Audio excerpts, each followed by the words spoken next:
செங்கோட்டையனை உறுதியாக சந்திப்பேன் என முன்னாள் முதலமைச்சர் ஓபிஎஸ் உறுதியளித்திருக்கிறார். அதன் காட்சிகளை பார்த்தும் விவரங்களை தர இருக்கிறார் செய்தியாளர். வணக்கம். இது தொடர்பான விவரங்களை வழங்கலாம்.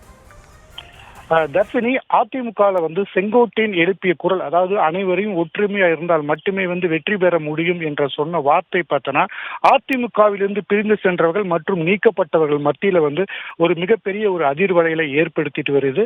இது தொடர்பாக முன்னாள் முதலமைச்சர் ஓ பன்னீர்செல்வம் தொடர்ந்து பத்திரிகையாளர் சந்தித்து செங்கோட்டையனுக்கு ஆதரவு தெரிவித்து வரும் வார்த்தைகளை தொடர்ந்து பதிவு செய்து வருகிறார். இந்த சூழல்ல நயினார் நாகேந்திரன் தேசிய ஜனநாயக கூட்டணியிலிருந்து பிரிந்து சென்ற டிடிவி தினகரன் மற்றும் ஓ பன்னீர்செல்வத்தை சந்தித்து பேச தயார் அப்படின்னு சொல்லியிருக்காரு. இது குறித்து பெரிய உலகத்துல நம்ம பன்னீர்செல்வத்திட்ட இந்த கேள்வி கேட்டோம். அதுக்கு அவர் என்ன சொன்னாரா, நயினார் நாகேந்திரன் நல்ல மனிதர், அவரின் முயற்சிக்கு வாழ்த்துகள் அப்படின்னு சொல்லி மேலோட்டமாக தான் ஒரு கருத்தை பதிவு செய்தாரு. ஓ பன்னீர்செல்வத்தின் அடுத்த கட்ட நகர்கள் எப்படி இருக்கும் அப்படின்னு நம்ம அந்த வார்த்தையை கேட்டபோது, எதிர்காலத்துல எந்த முடிவு எடுத்தாலும் பத்திரிகையாளரை அழைத்து அதன் பின்னரே தன் முடிவை தெரிவிப்பதாக தெரிவித்திருக்காரு.